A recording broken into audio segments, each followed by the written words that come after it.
नमस्कार दोस्तों, मैं रवीश कुमार। ईरान ने दिखाई अपनी ताकत, इजराइल पर हुआ जोरदार अटैक। ईरान ने अपनी ताकत दिखाकर इजराइल के मुंह पर ताला मार दिया है। ईरान की ताकत देखने के बाद इजराइल किसी से भी पंगा लेने से डर रहा है। रूसी हथियार ने ईरान की ताकत दोगुना बढ़ा दी है। उधर दूसरी तरफ इजराइल पर ताबड़तोड़ हमले हो गए हैं। यह हमने देखने के बाद बेंजामिन नेतन्याहू की जान निकल रही है। बेंजामिन नेतन्याहू को हर तरफ से विरोध का सामना करना पड़ रहा है, लेकिन हद तो तब हो गई जब यमन के हूती ने इजराइल पर मिसाइल अटैक कर दिया और तेल अभी में जोरदार तबाही मचाई। यह तबाही देखने के बाद बेंजामिन नेतन्याहू सो नहीं पाएगा, क्योंकि आज बेंजामिन नेतन्याहू को नींद नहीं आने वाली। ईरान और यमन ने मिलकर आज वह कर दिया है जिसकी अपेक्षा इजराइल ने कभी नहीं की होगी। तो आखिरकार दोनों देशों ने क्या किया है, कैसे गाजा के लोगों का बदला लिया है, बताएंगे आगे। लेकिन अगर आपने अब तक हमारे चैनल को सब्सक्राइब नहीं किया है तो कर लीजिए और हमें कमेंट बॉक्स में जरूर बताएं आप किस देश, किस राज्य से हमारी खबर देख रहे हैं। चलिए जान लेते हैं कि आखिरकार ईरान और यमन ने कैसे इजराइल में मचा दी तबाही। ईरान को मिल रहे रूसी हथियार ने इजराइल की टेंशन बढ़ा दी है। ईरान ने अपनी ताकत दिखाने के लिए हवा में मिसाइल का जायजा लिया और यह देखने के बाद बेंजामिन नेतन्याहू की नींद उड़ गई है। ईरान मजबूत हो तो चला जा रहा है और इजराइल के पास कोई रास्ता नहीं है बचने का। ईरान ने अपनी ताकत बढ़ाने के लिए रूस का कवच खरीद लिया है। उधर दूसरी तरफ गाजा के लोगों के लिए यमन कहती ने इजराइल के तेल अवीव में जोरदार हमला कर दिया है।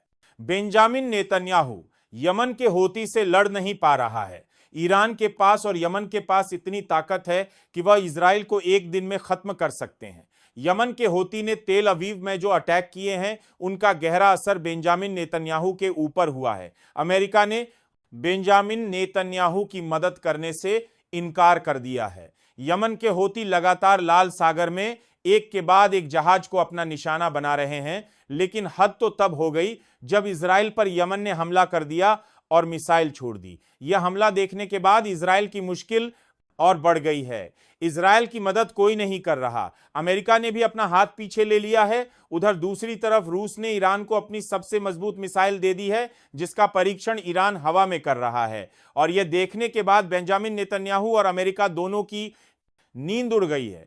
अयतुल्लाह अली ने कसम खाई थी कि वह ऐसी मिसाइल बनाएंगे जो अमेरिका में जाकर तबाही मचा दे, क्योंकि पिछली बार अमेरिका के सैनिक ठिकानों के ऊपर हमले किए गए थे और बदला लिया था ईरान ने। लेकिन अब की बार तो ईरान ने वह कर दिखाया जिसकी किसी को उम्मीद नहीं थी। वैसे तो ईरान की सभी तारीफ कर रहे थे कि ईरान ने बिना डरे अमेरिका पर हमला कर दिया और अपना बदला ले लिया, लेकिन अब की बार अगर अमेरिका ने भूल से भी इजराइल का साथ दिया या फिर इजराइल के बहकावे में ईरान पर हमला कर दिया तो फिर डोनाल्ड ट्रंप को बचाने वाला कोई मिलेगा नहीं, क्योंकि बार ईरान ने कसम खाई है कि जो लोग हमारे परमाणु ठिकानों तक पहुंचाने की कोशिश कर रहे थे अब वह शांत हो जाए, वरना इस बार तबाही ऐसी होगी जिसे रोकना ना अमेरिका के बस में होगा और ना ही इजराइल के। ईरान की यह मिसाइल देखने के बाद इजराइल तुरंत अमेरिका के पास पहुंचने की कोशिश कर रहा है। बेंजामिन नेतन्याहू डोनाल्ड ट्रंप से वार्तालाप कर रहे हैं कि हमें ईरान को रोकना होगा, क्योंकि अगर ईरान ने हम पर हमला कर दिया तो हमें बर्बाद होने से कोई रोके नहीं पाएगा। इजराइल एक बात अच्छे से जानता है कि वह कभी भी ईरान का दोस्त नहीं बन सकता। इजराइल और ईरान की दुश्मनी मरते दम तक चलेगी और ये दुश्मनी गाजा क्यों मासूम लोगों के लिए भी है, जिनको बिना किसी वजह बेंजामिन नेतन्याहू मार रहा है। भूखमरी के कारण वहां पर लोग भूख से मारे जा रहे हैं और इन सब चीजों को देखने के बाद ईरान ने कसम खाई थी कि वह सिर्फ 2 हफ्ते के अंदर एक ऐसी मिसाइल बनाएगा जो अमेरिका तक पहुंचकर वहां पर तबाही मचा सके। बात सिर्फ इतनी सी नहीं है कि यह मिसाइल रातों रात कैसे तैयार हो गई। बात यह भी है कि जब पिछली बार ईरान ने मिसाइल बनाई थी तो उनका परीक्षण करने के लिए उन्हें आसमान में छोड़ा था और पूरी दुनिया को बताया था, लेकिन इस बार मिसाइल नंबर 5 को चोरी छुपे बनाया गया, क्योंकि ईरान अच्छे से जानता था कि अमेरिका उसको यह मिसाइल बनाने से रोकने की कोशिश कर सकता है और अगर अमेरिका ऐसा करता तो ईरान का यह मिशन रुक सकता था। लेकिन उससे भी चौंकाने वाली बात यह है कि इस बार इजराइल की जासूस कंपनी मोसाद को भी कुछ पता नहीं चला और ईरान ने अंदर ही अंदर एक ऐसी मिसाइल तैयार कर ली जिसकी रेंज इतनी है कि अगर वह अमेरिका में घुस जाए तो हर शहर को धुआं धुआं कर सकती है। और ये सारी शक्तियां इस मिसाइल में डाली गई है। इन शक्तियों को देखने के बाद इजराइल पूरी तरीके से डर में है। बेंजामिन नेतन्याहू अमेरिका के भरोसे इजराइल ईरान पर हमले करता है, लेकिन इस बार तो अमेरिका भी निशाने पर है।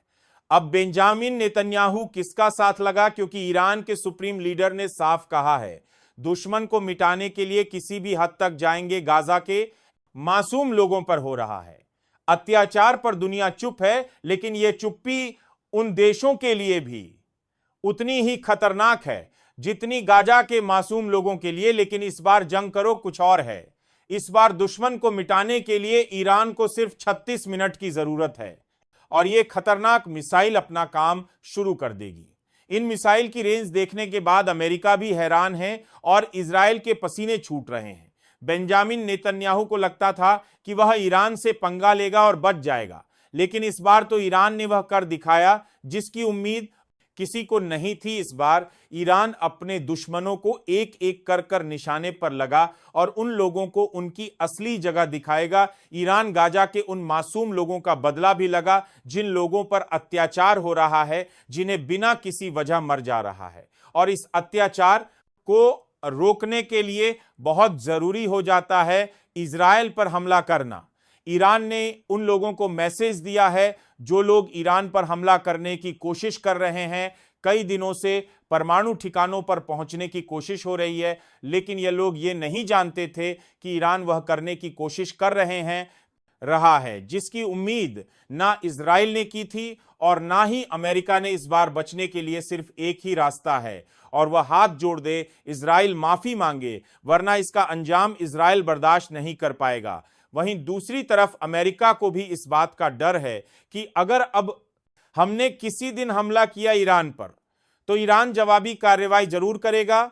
और अमेरिका की जनता बहुत जागरूक है, वह हमेशा लड़ाई से बचने की बात करती है। लेकिन अगर डोनाल्ड ट्रंप ने ऐसी कोई गलती की और अगर अमेरिका पर हमले हो गए तो वहां की जनता डोनाल्ड ट्रंप के पीछे पड़ जाएगी, क्योंकि जनता का हमेशा यह मानना है कि इस तरीके के हम लोग से जो मिसाइल समझे होते हैं इनसे बचना चाहिए। ये सारे देशों के लिए गलत है, वहां की शांति भंग करता है। लड़ाई कैसी हो, ईरान ने कभी बिहार नहीं मानी। ईरान का इतिहास बहुत पुराना है, ईरान हमेशा अपने लोगों के लिए लड़ा है। अयातुल्लाह अली जिन्होंने हमेशा ईरान के लोगों से प्यार किया है और यही कारण है जो अयातुल्लाह अली की एक आवाज पर ईरान के सारे लोग आ जाते हैं।